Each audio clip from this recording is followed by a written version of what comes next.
Pierre Bourdieu's Cultural Capital and Class Reproduction. Pierre Bourdieu was one of the most influential sociologists of the 20th century. He was deeply interested in understanding how social inequality continues from one generation to another. Many people believe that success in society depends mainly on hard work, intelligence, or talent. However, Pierre Bourdieu argued that there are deeper social forces that help some groups maintain advantages while others continue to face difficulties.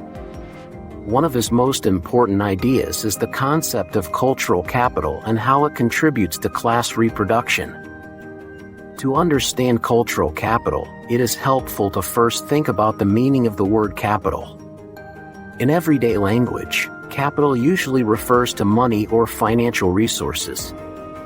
People who have more money often have more opportunities in life. Pierre Bourdieu agreed that economic resources are important, but he explained that society also values certain cultural resources that can give people advantages.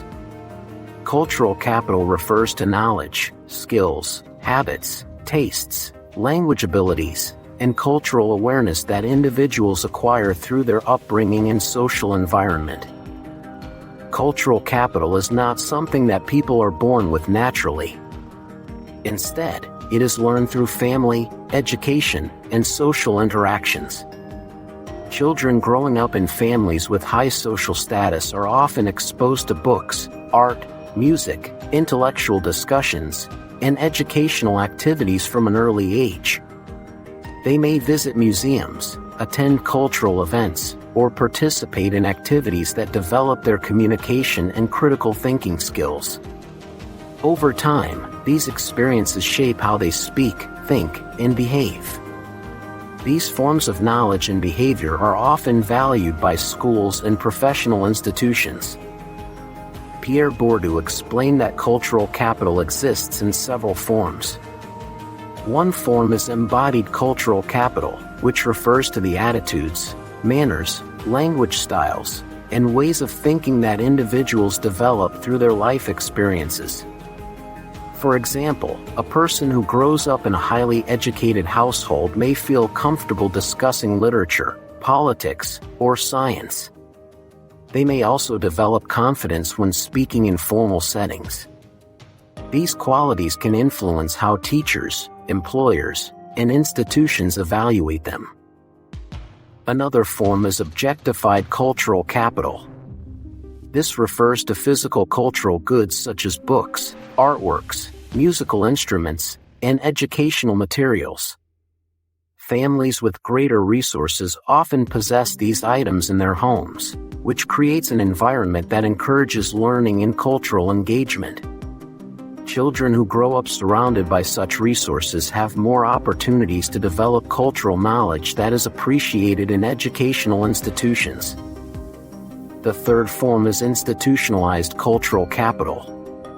This refers to educational qualifications and academic credentials that are officially recognized by society.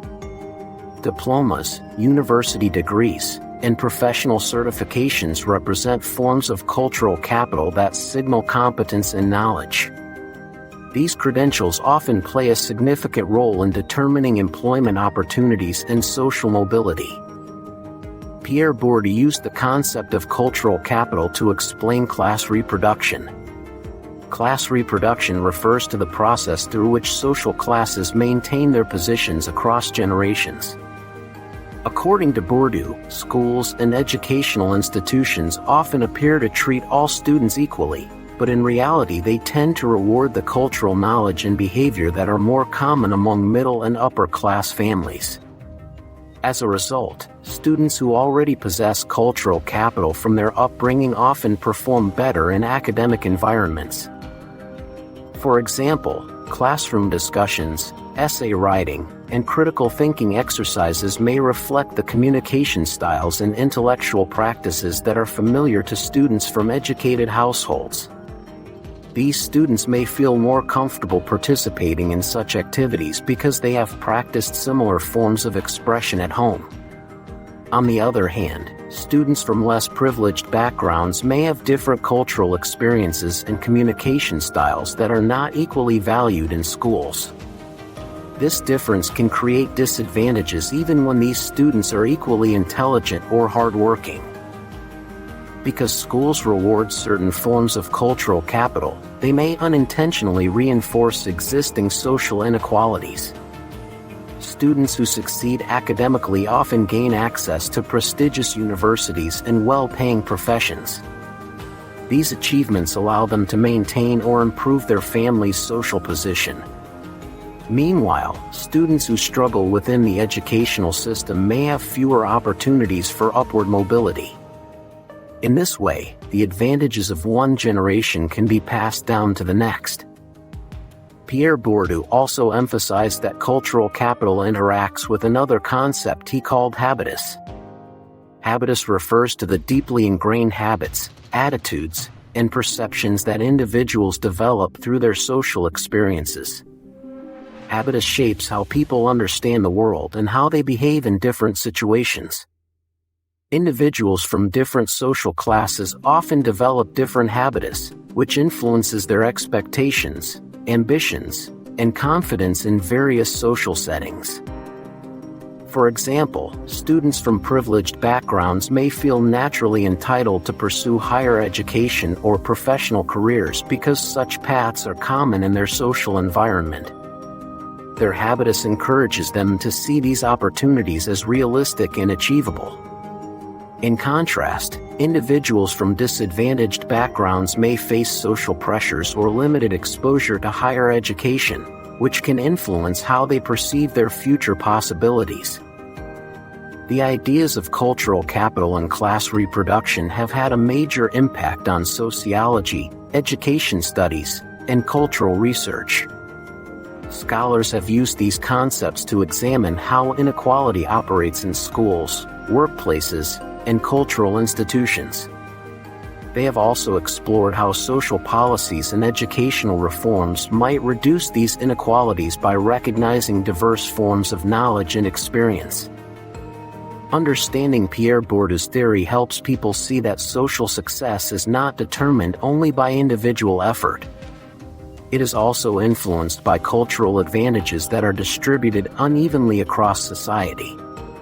By recognizing the role of cultural capital, educators and policymakers can work toward creating more inclusive systems that value a wider range of skills, backgrounds, and cultural experiences. In conclusion, Pierre Bourdieu's concept of cultural capital and class reproduction reveals how culture and education play important roles in maintaining social inequality. Families pass down cultural knowledge, behaviors, and educational advantages that help shape the opportunities available to future generations. Schools often reward these cultural resources, which can unintentionally reinforce existing class structures. By understanding this process, society can begin to question assumptions about merit and fairness and work toward more equal opportunities for everyone. If you found this explanation helpful and want to learn more about sociology and social theories, please like this video, subscribe to the channel, and share it with others who are interested in understanding how society works.